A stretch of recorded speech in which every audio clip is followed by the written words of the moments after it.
Volume 6 C4. Raven glared at the humans who surrounded him. Their faces were hidden by their helmets, their halberds were lowered and held in steady hands. The orcs who joined him shot to their feet, but he did not. His companions immediately protested. "We come from Frost Queen. For peace between us. What have we done? What have we done?" Their arms were opened as if in friendship, their eyes darted back and forth, they set themselves to each other's backs. Raven, however, didn't move from where he sat except to look over his shoulder. "Pipe down. They kill us now. No way out of this."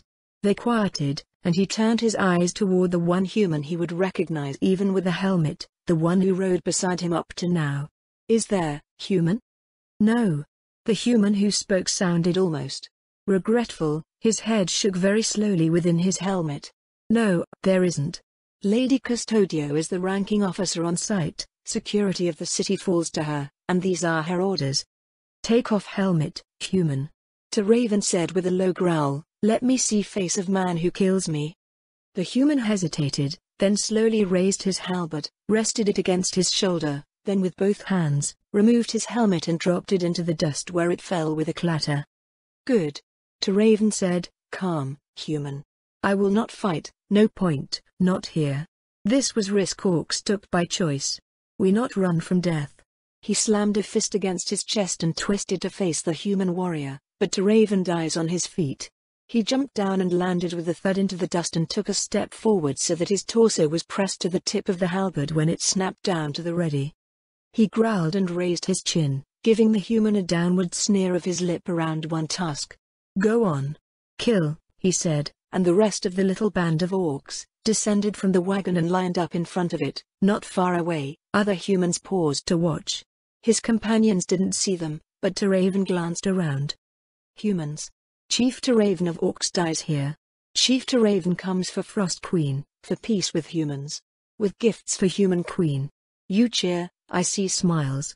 And he was right, he recognized the contentment on human faces, the pleasure in the deaths of demi-humans. Some were already joking. The crowd was growing with his outcry, heads of shorter folk bobbed and jostled for space. The smell of unwashed human flesh reached him, and it was as unpleasant as he expected. He continued, "But Frost Queen will come. She will avenge. She will punish. When city burns, and you flee, remember. Fault is yours. You did this." He spat into the dirt and glared at the human in front of him, the nervous hold of his hands on the halberd, the uncertainty about his orders was obvious. For a moment he wondered, are they going to let us go? Then one of his companions howled and doubled over as one of the knights of the humans, overcome by the moment, shoved the blade into bare green flesh. The others followed, and screams of pain were followed by the noise of falling bodies, the smell of blood and the stink of ammonia from those who had never taken a life before. Raven snarled at the human who rode beside him, "Make it quick. But remember, human, my courage not rare beyond wall. I am last here. First. Of many."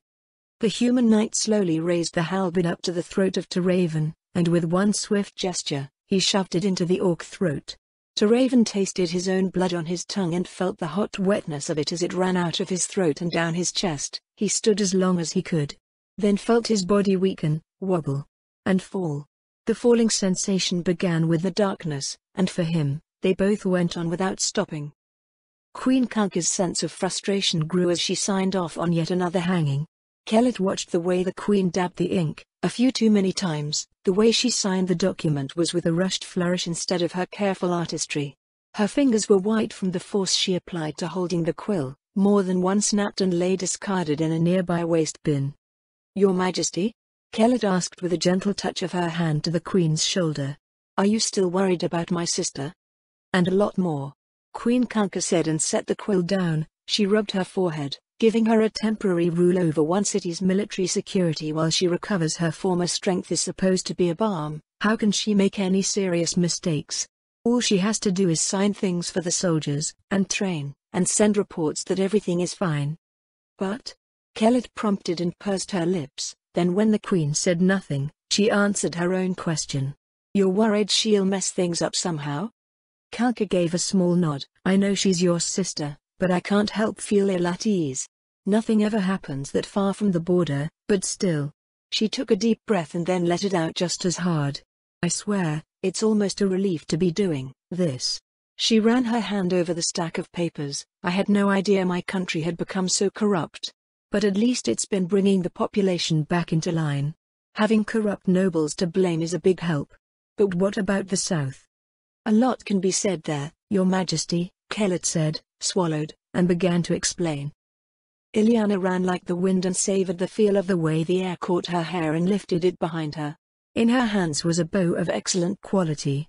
Perhaps it wasn't as good as the ones her people made, but as she made the leap, knocked an arrow, and fired it so that it pierced a disbelieving human's throat, she had to acknowledge the Southern Holy Kingdom made good gear. The human toppled in the darkness, falling on his side into the dust beside his campfire. The other human travelers shot to their feet, having not even seen her until she made her absurd leap into the range of the light, then vanished into the darkness out of sight of their poor vision.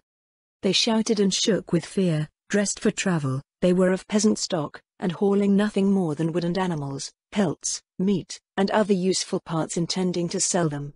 An arrow pierced the belly of a bigger, rounder, old peasant, and he reached down to grab the shaft before he fell backward howling and trying to fumble through blood-slick fingers to draw it out. More to his pity and pain, he succeeded. From where she was in the darkness, Ileana could see the anguish on his face. He was only injuring himself further. He would scream for a while yet, but the others? She shook her head. He would scream alone among his race. The last two fell with arrows in their right and left eyes respectively. She walked out of the darkness and toward the other elves who assisted in the raid. "Do you believe me now?" she asked. "I killed humans just as you asked." She didn't wait for an answer, instead she went on, "Now, put these on display." She raised her voice to speak over the screaming human. "Put these on display," she shouted as his screaming went higher, and she swore. His screaming became a wail like that of a banshee. She drew her arrow in less than a breath, loosed it without looking, and pierced his brain, ending the noise. "As I was saying, put these bodies on display. There aren't enough of us to take castles, and I don't think we should attack forts. But how well will they function if they can't use their own roads without big escorts? We do this. Will we get somewhere safe?" the towering elf asked of her. He had a hard edge to his voice, like he still wasn't sure he believed it. "Yes. My lady doesn't lie to her servants. If we make things bad enough here, the South will come to us, because they will need help.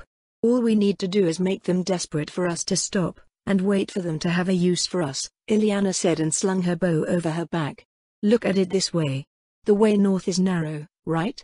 she asked, and the other elves reluctantly nodded. The space of land that joined north and south was so small that only the city of Yanana held sway over it, and one single wall could be held by a few companies. "So, we wait for them to go to war against the north, then we get southern escort there when they invade. After that?" She shrugged and went over to the stew pot where the food still sat bubbling away. She flipped away her golden hair with one hand, grabbed the ladle and brought it up to her lips. Not far away, the horse nickered and whinnied, but they ignored it, and with slow, uneasy steps, approached to enjoy the generously provided food of their victims. She slurped some onto her tongue. The rich vegetables and meat in a thick brown broth was an explosion of flavor only enhanced by the smell of herbs. Whoever cooked this should have done it professionally, she thought, and handed the wooden ladle to one of her companions. "After that?" he asked, looking down at the blue-eyed elf woman. "We make contact with someone else Our Lady promises will help us, and put ourselves under them instead, with the promise of land of our own, which should be easy to attain. Everything will work out. For once. At least for us," Ileana said and smiled while they took turns over the black metal pot until it was quite empty, and their bellies quite full. Volume 6c5. Astrika watched the orcs compete against the trolls. They used the severed head of a thief, and what they did was kick the head around in a curious form of sport. The thief had long hair, so it was used to sling the head around and throw it from one player to the next, with the other team trying to intercept it. Curiously, nobody could take more than 2 steps as near as he could tell before they were forced to throw it. The sport required abundant teamwork, and leaders emerged very quickly. Shouts, sweating and swearing were the norm, but when one side got the severed head to the far end of the field and threw it past the meaty hand of the one guarding the goal, cheers went up from those who watched. "How are you finding our sports, Duke Astrika?" the Frost Queen asked as she walked silent as death up beside him. He jumped in his skin before turning to look down at her. The chill breath she emitted wafted over his skin, setting his hairs standing up on the back of his neck, but he answered with calmness at least. "It is something else," he said as an orc and a troll left the field and a stone spitter and Spriggan took their places. Nia nodded politely and glanced up at him with her hands folded behind her back. His comment was neutral, but she held a note of intrigue. "It's a team-building exercise and a display of the power of the law. Steal from your own, end up as sports equipment." A little harsh perhaps, she shrugged, but these are the days that must be harshest of all. In addition, these games I helped make provide an outlet for their energy and competitive spirit. It helps me find the leaders in their numbers and builds bonds without body counts. I can't use the Holy Kingdom's ways on so many different types of people, so this, she swept a hand out in front of her, is how I've adapted. The human nodded again. It was disconcerting, those last few weeks, watching the castle rise and grow slowly around the throne of the Queen of Frost. Seeing the dragon go out to sea and return with enormous deep-water animals to provide for massive feasts and an abundant supply of oil from them which he had to envy. The dark dwarf furnaces blazed without stopping, the building went on day after day, hour after hour as the first true demi-human city in the Abelian Hills began to rise. Questions whirled in the head of the broad-shouldered warrior noble, his hands were held tense in front of him. But so many things came to mind that he was unable to ask any of it before a Spriggan approached them both and went down to one knee. "My queen." "News." The voice of the creature crackled almost like the wooden body had a fire within. The green glow that came through the cracks was so filled with magic that Astraka, despite having no affinity for it, couldn't help but notice. The head of the Spriggan was not at all human, despite the face having eyes and mouth, though it was the whole jaw that moved, not lips. The head itself was elongated upward, giving an impression of even greater height, and the thing was nearly as tall as the queen even when kneeling. It had no muscles, but the wooden limbs were bulging like thick tree limbs on a great old oak, and it smelled slightly of grass wet with morning dew. Green leaves sprouted here and there, and trembled despite the lack of a breeze. Before spending some time here, that trembling would have meant nothing. But now, after weeks among the demi-humans, Astraka sensed something was amiss by it. "Go on, Astraka is our guest and if I have to send him away over this, he should at least know why." Queen Baraha replied and reached behind her to scratch her back. The horns growing out of the side of her head must not have itched, or so he concluded since he never saw her scratch there anymore. They were rising up to a jagged shape that crested just over head height, and were as pale as the rest of her body that he could see. The queen's words allowed his body to relax despite the Spriggan's tension, and he flashed an indulgent smile toward what he assumed was a particularly big male. "Raven is dead, my queen, and so is his party." Nia took that in. She closed her eyes and a chill cloud of fog took form from her breath. She accepted what he said. Seemingly well, then asked, "How?" She tensed her body visibly. "Was it the queen?" Nia asked, and the Spriggan shook his head. "No. The riders say Remedios Custodio is the one who gave the order. In my time in the forest near the wall, we sometimes treated with the riders in peace. They have never lied to us." The Spriggan's voice was heavier than Nia expected. "Did he know Raven?" She wondered briefly and then set the thought aside. "Has his family been told?" the queen asked, and Astraka had to restrain himself from raising a brow at the compassionate question. When the Spriggan again shook his head, the queen nodded. "Have them brought to me, I will tell them." Her hands went behind her back and one fist closed tight into her other, more relaxed palm. "Go," she said to the Spriggan and turned away to face Astraka instead. "You will be leaving us now. I have a task for you. Abide by it, give us control of the wall, and we have a bargain, human." The Duke stepped back. Her eyes were a constant source of anxiety that made it easier for him to look at the demi-humans themselves instead of her. But now, trapped in their violent pull, they threatened the beating of his heart with death by sheer terror. Still, he mustered his courage and opened his mouth to speak. Nothing came out, the words died in his throat. The Queen of Frost didn't wait for him to catch up to his fleeing will. "I assume you have an excuse to be in the north of your kingdom. Even if nobody knows you're here with me, perhaps an isolated hunting lodge? A loyal relative?" Duke Astraka nodded. "Barely." "Then when you go back," the Frost Queen drew a hand from behind her back and rested the palm on his shoulder, and despite him wearing pauldrons on his shoulders, when her talons clicked against the metal, the flesh beneath felt no safer. You will be my voice. You will tell them that my messengers broke into your cabin after finding it by chance while they avoided human patrols, and told you to convey a message to the Queen on my behalf. Astraka finally found his voice. Shouldn't you just send her messengers directly? He coughed and tore his gaze away when her ice blue eyes hardened further. They already killed one group of messengers. I will not risk another. I have my justification for war right now. But I don't believe the Queen was involved, or even knew of it. So let her have a chance to atone. Tell her that if Remedios Custodio's head is not sitting on the wall in a fortnight as a punishment for the unjust execution of my envoy, I will come over and put it there myself. Astraka shivered as he contemplated what he was facing. A full-blown demi-human invasion was the stuff of centuries-old nightmares.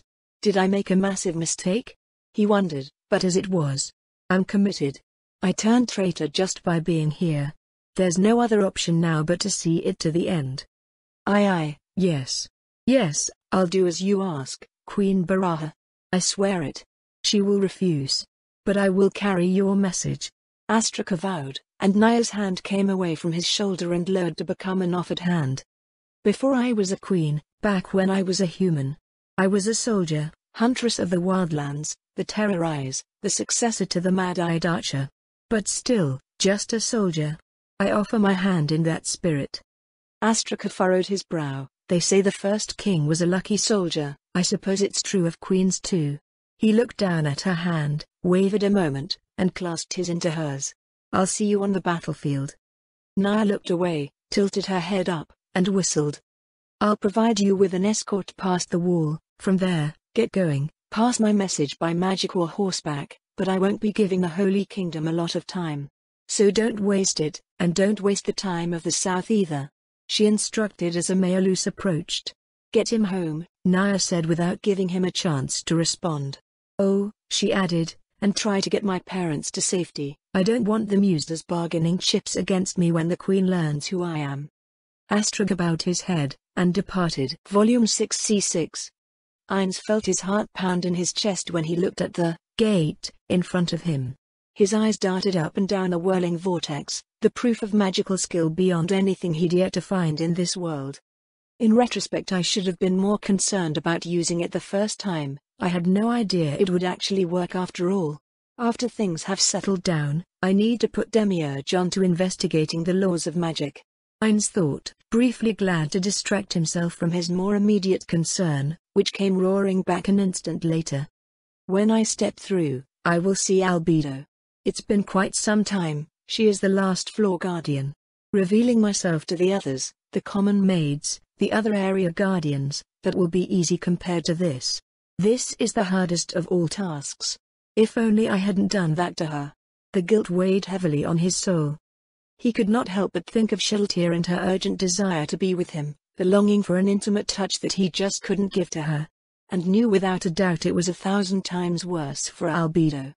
He swallowed, removed his mask, and wiped his face. The dreams he had of her only exacerbated his anxiety. He rubbed the ring on his hand against the glove which sheathed it. Nominally with it on, he needed neither sustenance nor rest. But his all-too-human spirit screamed for it anyway. You've put this off long enough. She's probably wondering what is taking you so long. Do it. He ordered himself, replaced his mask, and stepped through the gate. Albedo stared at the space waiting for the gate again, and again, and again, and again. How long? How long? How long? How long? Her heart fluttered and pounded by turns while she waited for her beloved master to appear before her. How many months since she'd seen him? How many nights had she lain alone and reached between her thighs to think of his body on top of her own, and all the things she craved to do with him and him alone? A virgin succubus is so absurd. She thought in rare moments of self-awareness, yet her busy work, his absence, and the reticence of the only man she desired had kept her innocent. But this was the day and the appointed hour he would reappear, and all her work and the work of the useful tools she'd found for her use. The elf slave, the curious peasant merchant, even the turned human in the north, all brought them to this moment. The Holy Kingdom was ready to explode in civil war. It would take only one more push to make it happen. Albedo wrung her hands. Only her natural total control over her body kept nervous sweat at bay. Please. Please appear. I can't take it anymore. She felt like a bowstring drawn with an arrow nocked and ready to loose, but the powerful archer that held it neither relaxed his hold nor let her go. Her every fiber stretched to the point of breaking, and despite holding on as best she could bear not one more moment. The whirling vortex appeared a half a moment later. The crackling of power and magic held its pattern, the endless swirling, her beloved on the other side. Half a world away, and yet he was also only one step from her, and all she could do was wait. Her heart rose into her throat when he didn't immediately appear. Her bright eyes focused, stared at the vortex. Come on. Come. Please. Appear. Appear. She felt that longing that had been stirring for months in her breast become like a tornado, and tears welled in her eyes. Though she was fairly sure her lord didn't know, she knew, the fact that he was now fully male at least was something she was aware of. I thought before he'd found a way in order for us to. But then why leave? Why not let me stay with him at night and work during the day? Why keep me so far away from him? She wondered that far more often than she liked to admit, and the answers all terrified her. Worst of all was the possibility that he doesn't want me. Only slightly worse was that he enjoys my suffering. That made her weep more than once, that he put abiding love in her only because he wanted to enjoy hurting her by not returning what he made her offer up to him with every fiber of her being. She recalled in detail the moment it happened. Watching her god erase part of herself, the urgent wanton slutiness her maker had built into her mind, it was surreal. I might be the only guardian to have seen how they make us how we are. It was a great privilege, like a child in awe of seeing a new life born. He took away part of herself, and then, just like that, he wrote a new part of myself. An abiding and deep love for him and him alone. The way it exploded in my heart the very moment his work was done, the final act of true creation in Nazarick, and it was inside of me and me alone. I thought I was so blessed. But how long has it been, and I am still empty. She swallowed hard, trying not to work herself up, her wings spread out in all their glory. For this meeting she even wore the clothes she wore in Nazarick, the white dress with the golden spider web over her breasts, a perfect look for their first meeting after so long apart. And still the void lingered, and she found the limits of the control she had over her body. She could keep the sweat at bay, but her bright yellow eyes were overwhelmed, tears pooled like a pond which she swiftly wiped away so that they wouldn't blur her vision of his coming. A footstep came through, everything seemed to happen in slow motion. Even though his foot touched the floor like anyone else who might walk along anywhere, such was his aura of command that he seemed to float, at least to her eyes. Like he was naturally above the world, his flowing robes and majestic hair was every bit what she recalled and then some. She tried to speak when the void vanished behind him. She opened her mouth to say, "Welcome, Master. I can't wait to show you what I've done." Her mouth closed. Nothing came out. She opened it again as her arms opened like her wings at her side. She tried to say, "Welcome, my lord, to your next conquest." Though whether she would have meant herself or the kingdom or both even she couldn't have said. Again her mouth closed, the moment hung between them. Albedo broke. "My love," she cried with wild desperation and cast herself to her knees directly in front of him, her arms and wings wrapped around him at the thighs, and she buried her face in his flowing robes and began to shake her head back and forth. "I've missed you. I've missed you. I've missed you. I've missed you. So much. I wanted you here for so long. Thank you. I couldn't have waited another day. It was torture." She could not, close her mouth.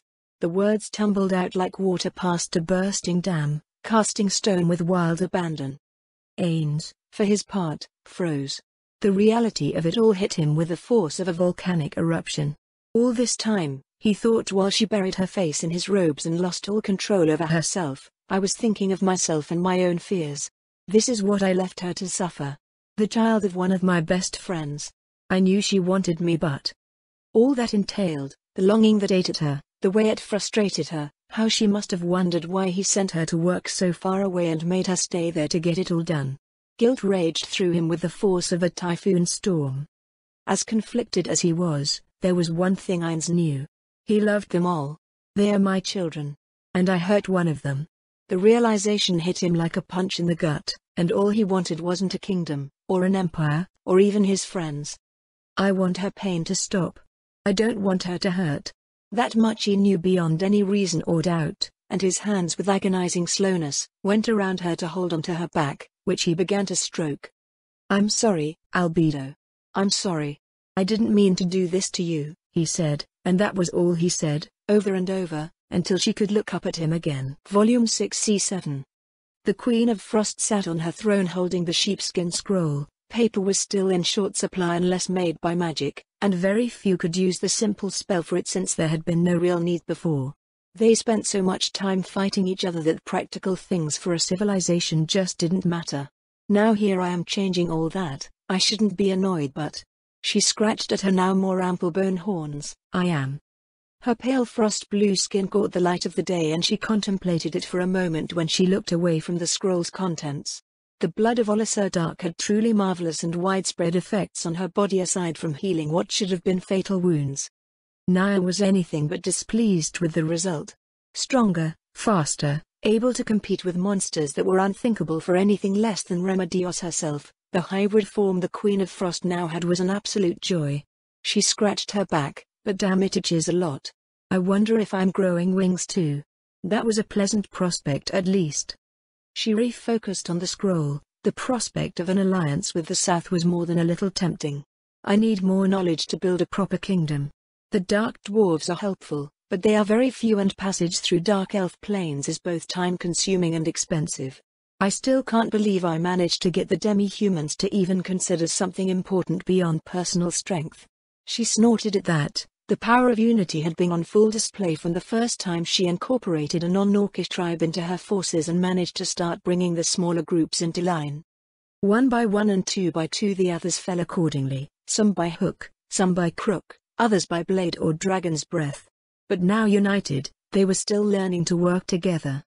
Being of somewhat minor noble stock, Naya knew better than most people that the past invasions of her homeland by demi-humans had all failed for one simple reason. No discipline. None. Every tribe for itself. She recalled the lesson she learned that they hadn't truly intended to teach her, and as she looked at the scrolls she knew the unvarnished truth. If I do invade again, I will do what nobody else has done before. Barring something unforeseen, I will win. Malbian has discipline. They are now coming closer to being like a fist, not just twitching fingers acting according to their own will. A pang struck Naya's heart. For years of loyal service, they'd still turned on her at the drop of a hat and tried to kill her. Yet it was her home. That was her kingdom. She still felt an ache in her heart for the people she would drive before her if her army went west. The scroll she held contained the list of units, numbers, and mustered supplies. One suggestion for augmenting their supplies had been very straightforward. We could simply eat humans. Naya recalled shooting that one down immediately. If we do that, after we win, we will have every human nation, maybe even the elves, bearing down on us from as far east as Baharuth. The humans would never allow a new empire like the Beastmen to rise in the west. And with the kingdom of Nazarick making waves in the east, I don't like the idea of potentially antagonizing them too. No. We will capture humans, but we want legitimacy, to exist, to grow strong, and more enemies is not what we need to get there. It settled the matter for most of them. It was simply too sensible. Underestimating an unknown threat is how most of them ended up hammered into unity under her in the first place. A mistake nobody wanted to repeat with unknown powers and a united human crusade that they could bring down on themselves. I wonder what would have happened, Naya thought as she contemplated the numbers she was preparing to bring to bear, if they had invaded while united under someone with a far more brutal outlook than mine. There is an unpleasant thought if ever there was one. She rolled up the scroll and set it aside, then took the next one. By now, as she reckoned it, Astrakhan should be delivering her warning to the Queen, and when he went south, the Queen of Frost had no doubt his rebellion would begin in earnest whether the demi-humans joined him or not. Foolishness. Naya cursed. For all the bard songs of war and its glories, Naya knew the truth. War was work, hard work, dirty work, ugly work. More than once she held her arrow over the prone body of a demi-human whose spirit she sensed remained unbroken. One that she knew would kill her if she let him up, and released, leaving only shock in its eyes before it died beneath her. Others, the fear and panic, the wailing of children who fled a loss in war, only to find themselves hunted again by Naya's own shadowy and seemingly insatiable bloodlust. As far as they could tell. Now I'm on the other side. What a world this is. She rolled her ice blue eyes at that and unrolled another skin to read the contents. New officers and noncoms were selected based on various performance evaluations. Personal power took a secondary position to leadership and command capability, but as a concession to culture, Nia made one clear exception.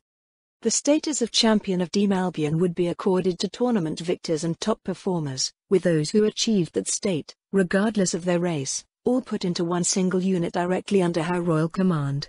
Duels are for display. War is for winning.